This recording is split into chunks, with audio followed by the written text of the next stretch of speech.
양봉 하나 뜨면 음봉이 출현이 되고 이게 파동이에요. 양봉하고 음봉하고의 분봉으로 보면 바닥에서 올라갔다가 이렇게 내려오는 이 파동이거든요. 주가의 파동이기 때문에 이 파동을 이용한 매매를 하는 거예요. 그래서 캔들로 매매하는 거는 그 파동 중에서도 작은 파동을 매매한다. 그 하나하나의 캔들들이 모이고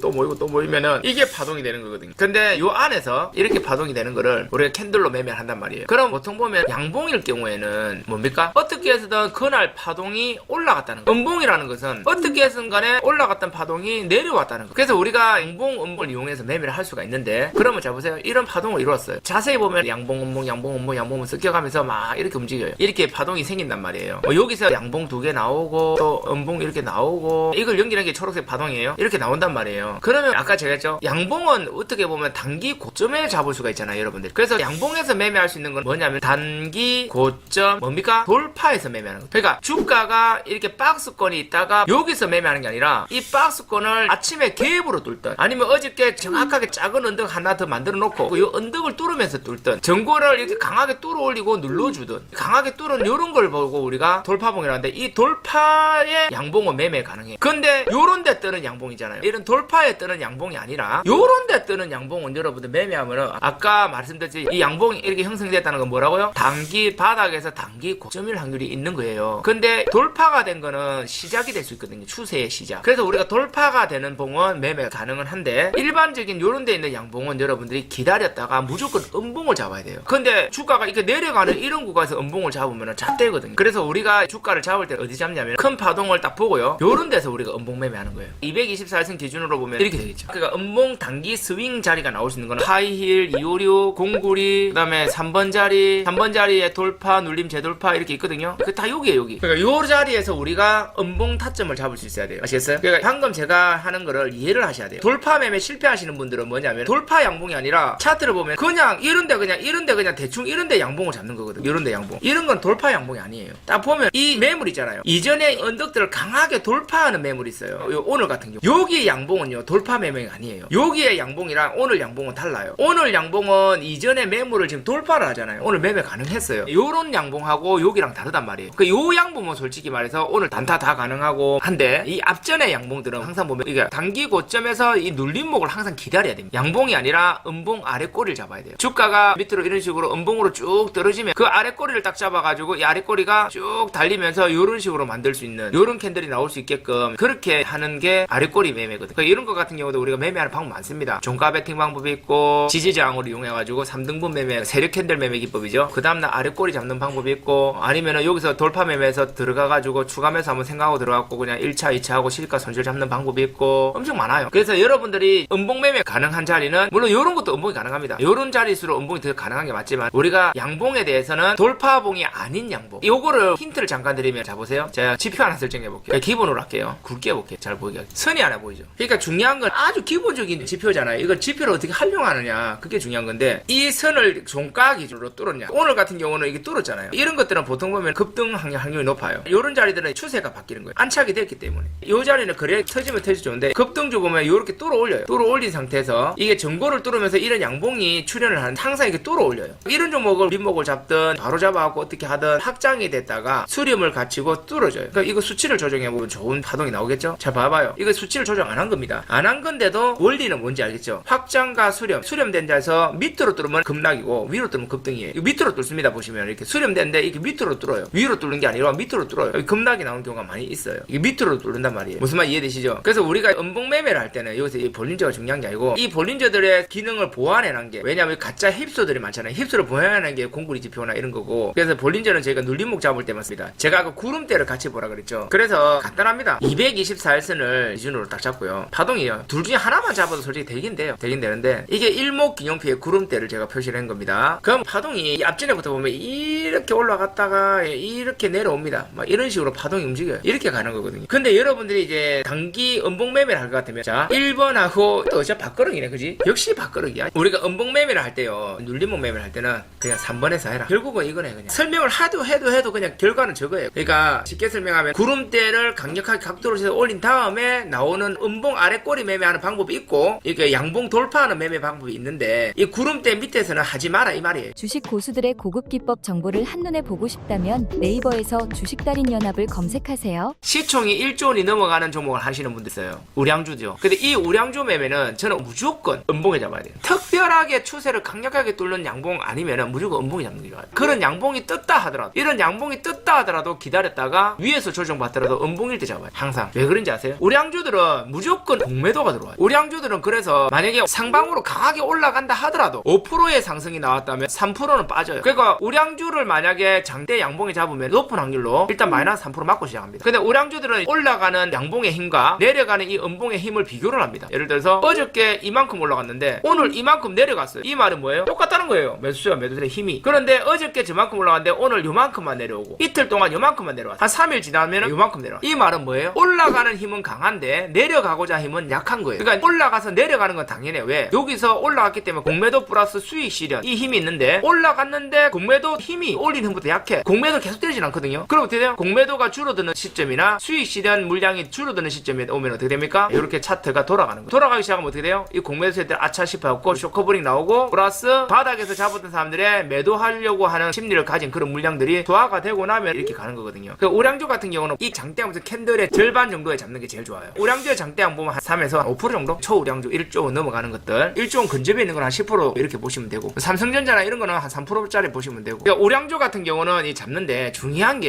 또 하나 있어요. 그냥 이 캔들로만 쓰면 잘 모르죠. 제가 우량주가 만약에 구름대 일목균형표 구름대가 있어요. 이 밑에서 양봉이 뜨는 거 하면 안 돼요. 구름대 밑에서 양봉 뜨는 거 절대 하지 마세요. 딱 구름대 뚫어 올리거나 위에서 양봉이 뜨는 거죠. 그것만 방금 설명드렸던 이런 방식대로 하시면 되고 근데 중요한 거는 여기서는 역배열이고 여기는 정배열이에요. 5일선하고 한 21선 보면 이게 역배열이 돼 있어요. 근데 이런 데 가면 이렇게 구름대 뚫어 올린 자리들은 정배열로 바뀌어요. 그러니까 중요한 건 캔들이 이평선에서 멀어지잖아요. 그러면 만나요. 자주. 그러니까 주가가 이평하고 멀어지면 다시 땡긴다고. 특히나 우량주는 더 그래요. 그렇기 때문에 우량주들은 보통 보면 5일선이나 한 15일선 정도 타고 가는 거예요. 그렇기 때문에 구름대 위에서 양봉 출현 다음에 나오는 음봉의 5일선 타점을 잡아라. 요런 게 보면 이게 5일선이잖아. 5일선. 한마디로 말해서 타고 올라가면 이 5일선 꼬리를 잡아라 이 말이에요. 항상. 이건 갭으로 떨어졌는데 이 5일선에 잡으면 4일 안에 수익권 나온다는 게 이거예요. 구름대 위에서. 그러니까 우리가 매매할 때 파동을 매매하는 거예요. 오케이?